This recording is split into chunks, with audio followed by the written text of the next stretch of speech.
Okay, so what I have done, I am starting again from the model creation. Just wanted to show one thing. So if I go here, it is already open, and one thing I noticed is it automatically creates the contact. It detects the body and creates the contact. So you can see once you go here in the connection and select this contact, it says that there is a contact at this surface, and then you can see contact body view and target body view. So this side is a contact and this side is target surface, so no need to do anything. It is automatically identifying and creating the contact.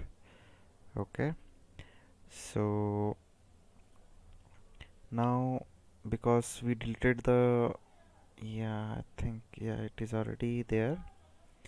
Okay, so we have done it. Now next thing is to assign the boundary conditions.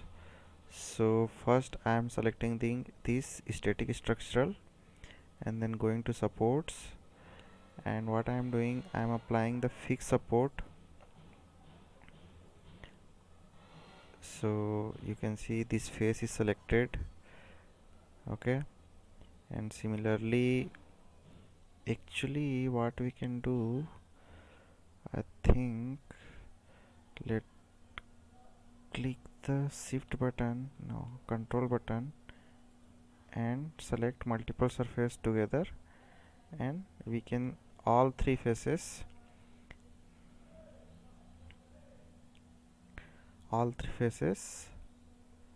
we fixed it, fixed support. Okay, now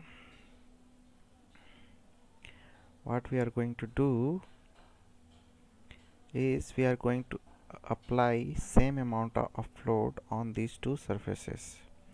So here again, when once you select here, it gives the option for applying load. So you're applying force. Now once you select the force, you can see 0 micronewton or something like that. So what we'll do now, similar to previous, you need to select the geometry where you want to apply the load. So now apply the load here, press Ctrl and select this surface and then apply.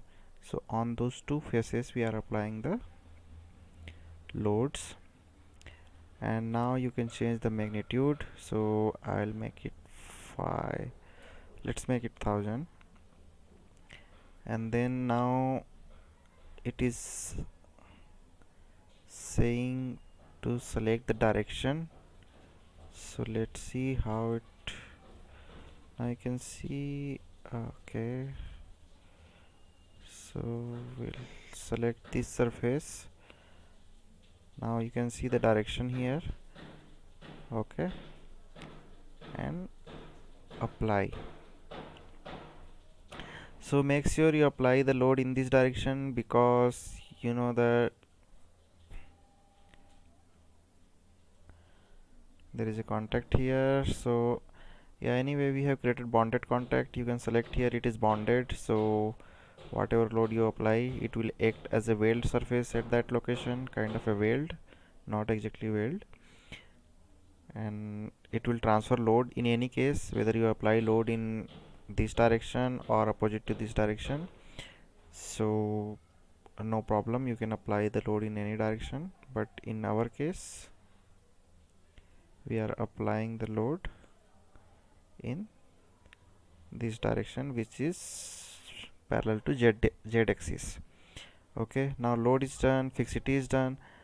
Now you can select this tick mark button. It shows that everything is green. Now we need to solve it, so let's solve this here. Okay, so it will take some time to solve again.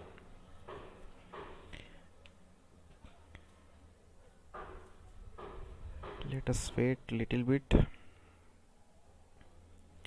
Okay, it's solved. Now we can see the, so I am adding total deformation here, and by selecting this stress I'll apply the equivalent stress here.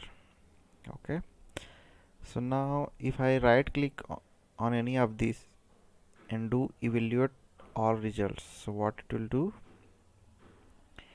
yeah,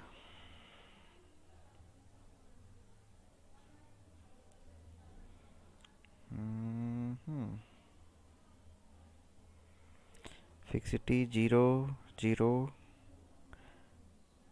yeah, and applied load. Okay, so now you can see how they are deforming. So because we are fixing here and here, what is happening,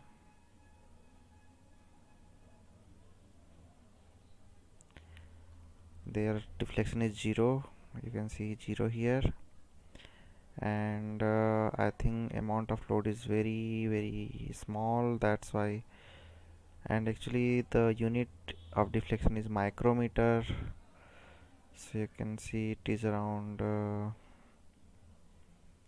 yeah, so that's why it is in e to power minus 6.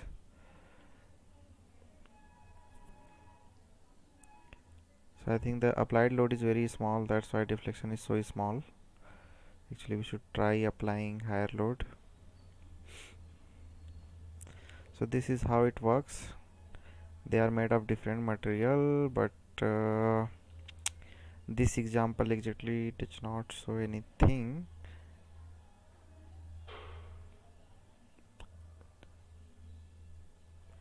Actually what I wanted to show is that I could have deleted this extra portion, could have applied the same load on both, so that when we plot the deflection, one will deform more, one will deform less, and but when we plot the stress, it should show similar stress values, because stress does not depend on the material property.